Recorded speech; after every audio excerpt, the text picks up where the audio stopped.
बौद्ध दर्शन के बाद अब आते हैं जैन दर्शन पर। जैन फिलोसॉफी पर्याय है अरहत दर्शन। प्रवर्तक आचार्य वर्धमान महावीर। जैन दर्शन के 24 तीर्थंकर है, जिसमें से भगवान महावीर जैन के 24वें और अंतिम तीर्थकर है, और ऋषभदेव जी प्रथम तीर्थकर है। भगवान ऋषभदेव ने ही जैन धर्म का प्रवर्तन किया, और यहाँ पर 24 तीर्थंकर का नाम है, पढ़ सकते हैं। और ऋषभदेव जी पहले है और अंतिम महावीर जी है, इनको याद रखिए बस, बाकी के उतने इंपॉर्टेंट नहीं है। तो नेक्स्ट आते हैं हम परिचय पर। इंट्रोडक्शन ऑफ जैन दर्शन। चार्वाक दर्शन की तरह जैन दर्शन भी वेदों को मिथ्या ही कहता है, और जैन शब्द आया है जिन से। जिन यानी वह व्यक्ति जिसने अपनी इच्छाओं को और मन पर विजय प्राप्त कर लिया है। जीवन मृत्यु के चक्कर से जिन्होंने मुक्ति प्राप्त कर ली है, उन्हीं को जिन कहा जाता है। जिन यानी जैन, इसी से निर्माण हुआ। जैन दर्शन सबसे ज्यादा अहिंसा को महत्व देता है, मतलब इसका बेस अहिंसा है, और संतुलित जीवन जीने की कला प्रदान करता है जैन दर्शन। जैन धर्म की 2 शाखा है, दिगंबर, श्वेतंबर। बहुत लोगों को ये पता भी होगा। दिगंबर साधु नग्न रहता है, श्वेतंबर यानी श्वेत वस्त्र का धारण करता है। जैन दर्शन के आचार्य एवं ग्रंथ प्रथम तीर्थंकर वृषभदेव, और ये 24 तीर्थंकरों से सबसे पहले आते हैं, इसलिए आदिनाथ भी इनको कहा जाता है। आगे है वर्धमान महावीर, इन्हें प्रवर्तक माना जाता है जैन दर्शन का। अब भगवान महावीर के निर्वाण के पश्चात, निर्वाण यानी मैंने बताया था मोक्ष, इनके पश्चात जैन धर्म का प्रचार प्रसार गंधर गौतम जैन ने किया। जैन दर्शन का प्रमुख साहित्य मागधी भाषा में लिखा गया है, और एक महत्वपूर्ण ग्रंथ है तत्वार्थ सूत्र, जो कि संस्कृत भाषा में लिखा गया है, और लिखा गया है आचार्य उमा स्वामी द्वारा। तो ये भी एक महत्वपूर्ण ग्रंथ है। और ये जो आचार्य उमा स्वामी थे, ये कुंद नाम के स्वामी के शिष्य थे। अब इनके पश्चात अनेक विद्वानों ने संस्कृत भाषा में ही ग्रंथ लिखे हैं जैन दर्शन के। तो इसमें आता है तत्वार्थ सार, तत्वार्थ वार्तिक, तत्वार्थ वृत्ति, अष्टसहस्त्री, पत्र परीक्षा आदि। आगे आते हैं जैन दर्शन के प्रमुख सिद्धांतों पर। जैन दर्शन के अनुसार जगत यानी ये पूरा वर्ल्ड जड़ और चेतन, इन पदार्थों के संयोग से बना है। इन्होंने 7 तत्व माने हैं। कौन से आइए देखते हैं। जीव, अजीव, आश्रव, बंध, संवर, निर्जरा, मोक्ष। तो ये 7 तत्व जैन दर्शन में बहुत महत्वपूर्ण है। जीव यानी चेतना युक्त पदार्थ, अजीव यानी चेतनाहीन या फिर जड़ पदार्थ, आश्रव यानी ऐसी चीज़ या फिर ऐसा कोई मार्ग, ऐसा कोई कर्म जिससे जड़ कर्म, मतलब जो भी जड़ शरीर द्वारा किया जाता है, वो आत्मा में छप जाता है, आत्मा में प्रविष्ट हो जाता है। आगे है बंध। बंध यानी जीव और कर्म एक ही हो जाना, मतलब कहते हैं ना हम कि कर्म से बंधा गया है जीव, इसीलिए मृत्यु लोक में है। फिर है संवर।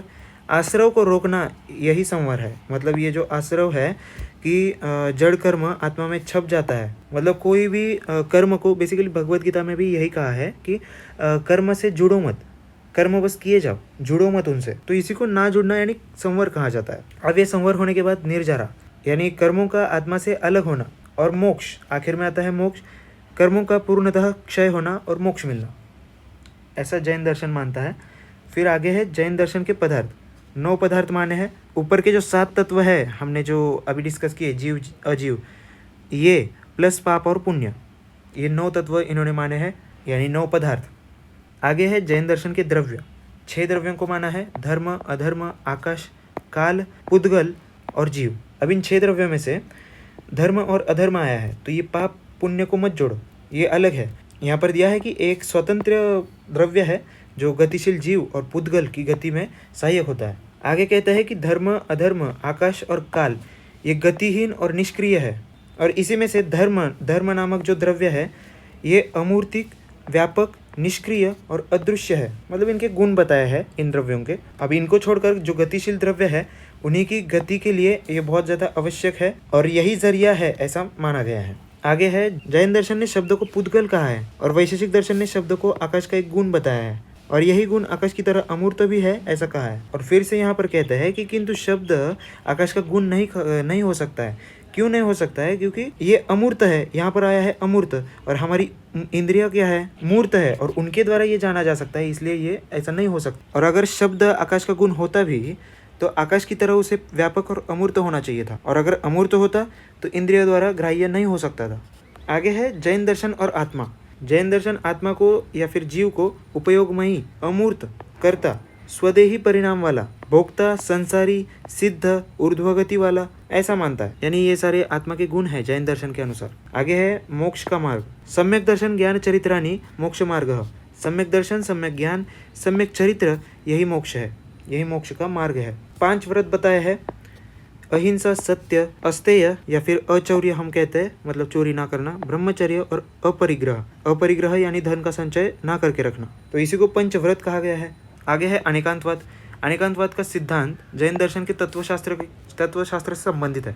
अनेकांतवाद एक ऐसी विशाल दृष्टि है, मतलब एक ब्रॉड स्पेक्ट्रम है, जिसमें वस्तुओं के सभी धर्मों का समन्वय हुआ है, मतलब सारी चीज़ें इंक्लूडेड है।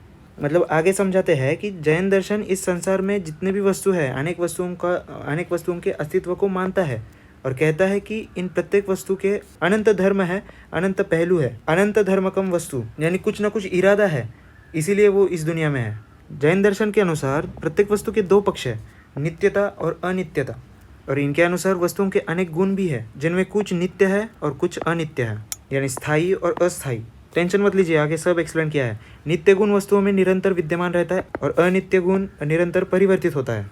और अगर किसी वस्तु का गुण नित्य है तो वो स्वरूप को निर्धारित करता है, और इसीलिए आवश्यक गुण भी कहा जाता है। अनित्य गुण हमेशा वस्तुओं में नहीं रहता है, मतलब परिवर्तन होता है तो नहीं रहता है ना हमेशा, इसीलिए उसको परिवर्तनशील गुण भी कहा जाता है। उदाहरण आया है, आत्मा का चैतन्य आवश्यक गुण है या स्वरूप गुण भी इसको कह सकते हैं, जबकि सुख, दुख, इच्छा, द्वेष ये परिवर्तनशील है। कभी सुख, कभी दुख, कभी इच्छा रह जाती है, कभी निरीच्छा हो जाता है, कभी द्वेष करता है, कभी प्यार करता है, तो ये सारे अनित्य है। तो इसी तरह वस्तुओं के अनेक धर्म होते हैं, लेकिन अगर कोई व्यक्ति वस्तु का एक ही धर्म मानता हो और उसी को उसका संपूर्ण स्वरूप मान लेता हो, तो उसके अनुसार एकांतवाद हुआ, यानी एक ही चीज़ का समर्थन करता है वो। लेकिन जैन दर्शन उसको गलत कहता है, इसीलिए इसने अनेकांतवाद दिया।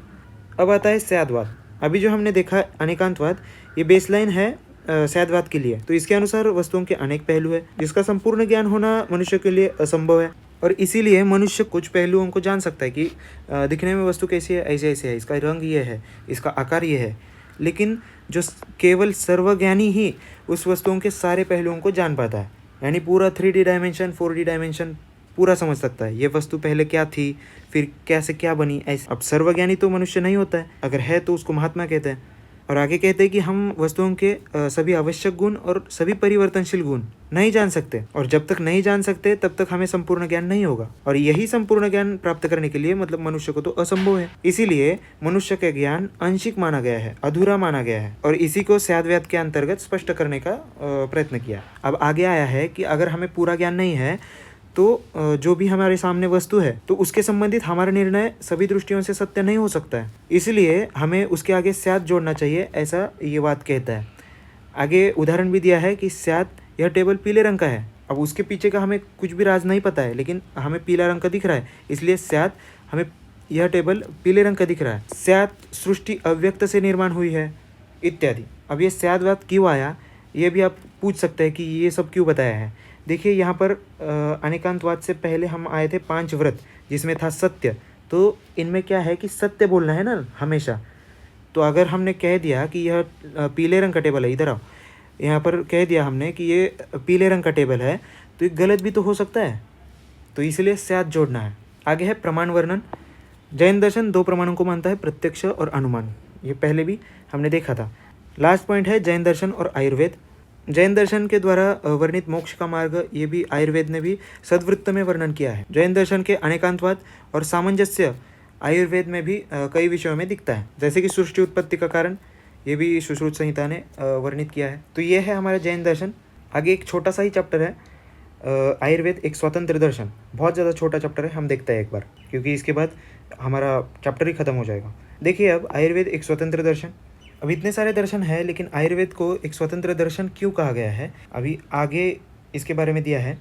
अभी आपने देखा होगा कि सारे दर्शनों में पदार्थों का वर्णन आया है, और इन पदार्थों का तर्कसंगत विवेचन भी किया है वहाँ पर। और उसी प्रकार आयुर्वेद ने भी 6 पदार्थों का वर्णन किया है, मतलब वो जो 6 पदार्थ जो आयुर्वेद में माने हैं उन पर फोकस किया जाए आयुर्वेद में, इसीलिए उसका वर्णन भी किया है और उन प्रमाणों को सिद्ध भी किया है।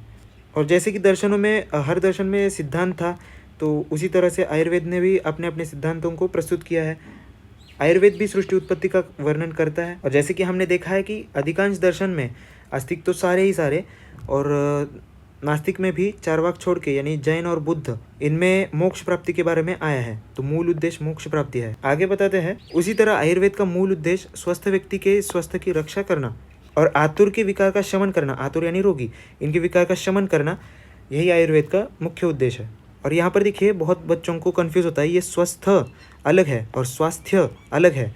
ये स्वस्थ का अर्थ है हेल्दी, यानी स्वस्थ व्यक्ति यानी हेल्दी पर्सन, और स्वास्थ्य स्वास्थ्य यानी हेल्थ। ठीक है, तो ये ध्यान रखना। सभी दर्शनों की अपनी आचार संहिता है। उसी तरह आयुर्वेद में भी एक आचार संहिता है जिसमें सद्वृत्त, दिनचर्या, ऋतुचर्या शामिल है। तो यहाँ पर होता है हमारा आयुर्वेद एक स्वतंत्र दर्शन का भी। आगे अध्याय का सारांश दिया है, इसमें क्या पढ़ोगे, जो अभी तक पढ़ा है वही सारा है। तो हमारा चैप्टर खत्म होता है यहीं पे। सारे दर्शन हमने पढ़ा लिए और दर्शन निरूपण हमारा समाप्त होता है। आगे हम देखते हैं प्रमाण लेंगे, नहीं तो द्रव्य वाला चैप्टर लेंगे, देखते हैं उस हिसाब से। एक बार और इस पर रिवाइज कीजिएगा।